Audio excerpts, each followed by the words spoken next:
Bem-vindos a mais um importante vídeo no canal.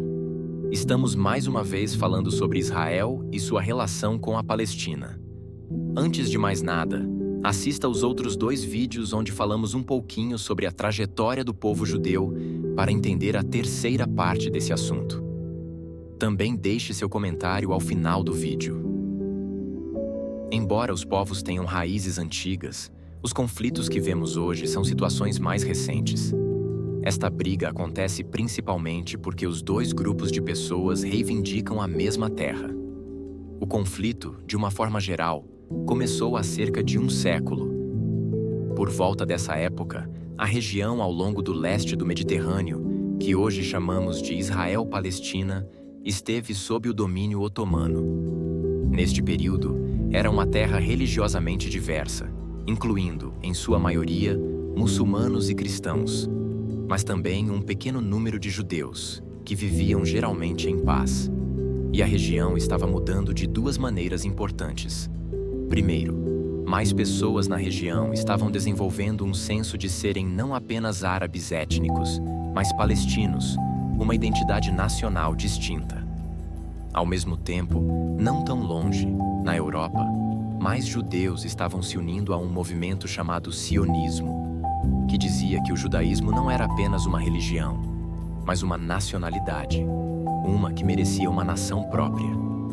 E após séculos de perseguição, muitos acreditavam que um Estado judeu era sua única forma de segurança.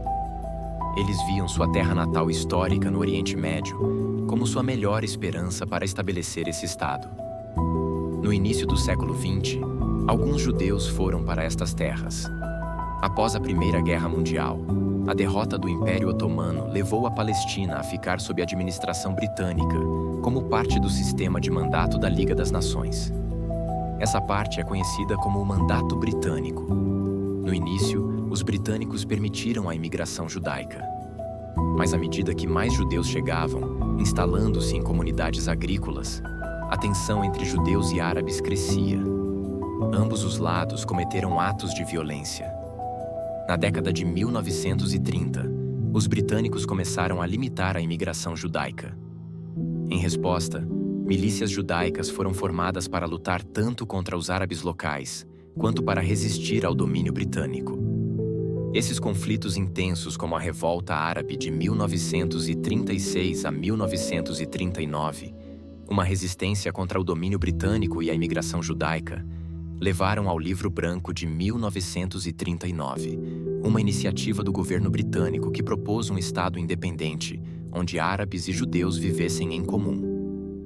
No entanto, os eventos horríveis do Holocausto durante a Segunda Guerra Mundial intensificaram a urgência da busca sionista por um Estado judaico soberano. O genocídio de judeus levou a simpatia e o apoio internacional pela causa judaica. Em 1947, as Nações Unidas aprovaram um plano para dividir a Palestina em estados judaico e árabe separados. A cidade de Jerusalém, onde judeus, muçulmanos e cristãos têm locais sagrados, deveria se tornar uma zona internacional especial. Os judeus aceitaram o plano e declararam independência como Israel. Mas os árabes em toda a região viram o plano da ONU como mais um colonialismo europeu tentando roubar suas terras. Muitos dos estados árabes que haviam conquistado recentemente sua independência declararam guerra a Israel em um esforço para estabelecer uma Palestina árabe unificada em todo aquele território. O novo Estado de Israel venceu a guerra, mas no processo, ultrapassou as fronteiras estabelecidas no plano da ONU, tomando a metade ocidental de Jerusalém e grande parte da terra que deveria fazer parte da Palestina. No final da guerra, Israel controlava todo o território, exceto Gaza, que o Egito controlava, e a Cisjordânia, chamada assim porque fica a oeste do Rio Jordão, que era controlada pela Jordânia. Esse foi o início do conflito árabe-israelense que duraria décadas.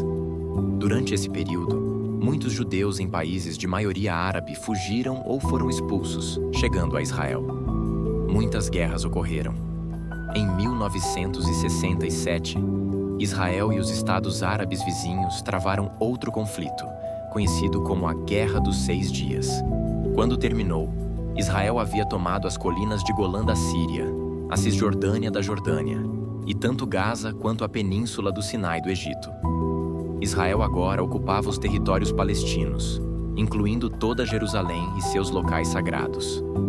Em 1978, Israel e o Egito assinaram os Acordos de Camp David, mediados pelos TEUA, e pouco depois, Israel devolveu o Sinai ao Egito como parte de um tratado de paz. Na época, isso foi extremamente controverso no mundo árabe. Esse acordo causou muita indignação, incluindo o assassinato do presidente do Egito que fez parte do tratado. Mas isso marcou o início do fim do conflito árabe-israelense mais amplo. Nas décadas seguintes, outros estados árabes gradualmente fizeram as pazes com Israel, mesmo que nunca tenham assinado tratados formais de paz. Mas o exército de Israel ainda ocupava os territórios palestinos da Cisjordânia e Gaza. E foi então que o conflito se transformou em uma luta israelense-palestina. A Organização para a Libertação da Palestina, que havia se formado nos anos 1960 para buscar um Estado palestino, lutou contra Israel, incluindo através de atos de terrorismo. Inicialmente, a OLP reivindicava todo o território que havia sido a Palestina britânica, o que significava que queria acabar com o Estado de Israel por completo. A luta entre Israel e a OLP durou anos, incluindo uma invasão israelense do Líbano em 1982 para expulsar o grupo de Beirute. Mais tarde, a OLP afirmou que aceitaria dividir a terra entre Israel e Palestina, mas o conflito continuou. No final dos anos 1980, a frustração palestina explodiu na Intifada, que é a palavra árabe para levante. Começou com protestos e boicotes, mas logo se tornou violenta, e Israel respondeu com força pesada. Algumas centenas de israelenses e mais de 1.000 palestinos morreram na primeira Intifada. Por volta da mesma época, um grupo de palestinos em Gaza, que considerava a OLP muito secular e disposta a comprometer-se, criou o Hamas, um grupo extremista violento dedicado à destruição de Israel.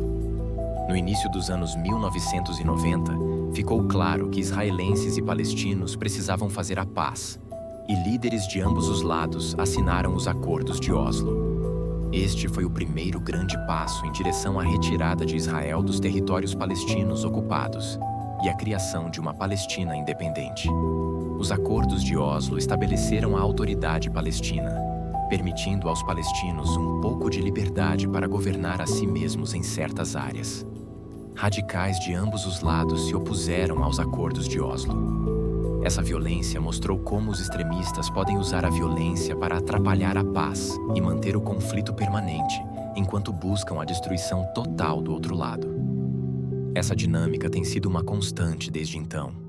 Negociações para definir os detalhes finais da paz se arrastaram por anos.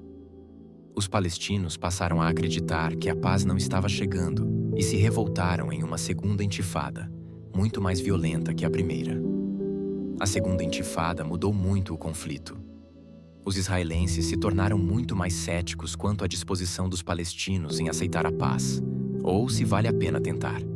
O governo israelense construiu muros e postos de controle para monitorar os movimentos palestinos, tentando gerenciar o conflito, uma vez que a resolução se distanciava. Os palestinos ficaram com a sensação de que negociar não funcionou e que a violência também não funcionou, ficando presos sob uma ocupação crescente, sem futuro como povo. Naquele ano, Israel se retirou de Gaza. O Hamas ganhou poder, mas se separou da autoridade palestina em uma breve guerra civil, dividindo Gaza da Cisjordânia. Israel colocou Gaza sob um bloqueio. Esse é o estado do conflito como o conhecemos hoje. Em Gaza, o Hamas e outros grupos violentos travam guerras periódicas com Israel. A luta mata desproporcionalmente palestinos, incluindo muitos civis. É importante entendermos que essa é uma situação atípica e que por isso se torna tão difícil a sua solução. Salmos 122, 6. Orem pela paz de Jerusalém. Vivam em segurança aqueles que a amam. O mundo assiste com olhos atentos os trágicos conflitos entre Israel e Palestina. terra que carrega a história sagrada dos profetas, das promessas e do Messias, agora é palco de dor, violência e sofrimento. Como cristãos, somos chamados a refletir sobre a paz, a justiça e o amor de Deus em tempos difíceis. O apóstolo Paulo nos lembra em Efésios 6, versículo 12, que a nossa luta não é contra carne e sangue, mas contra os principados e potestades. Se você achou essa história fascinante e deseja saber mais sobre o passado e o presente, compartilhe este vídeo com amigos e deixe seu comentário abaixo com sua opinião. Seu apoio é fundamental. Obrigado por assistir.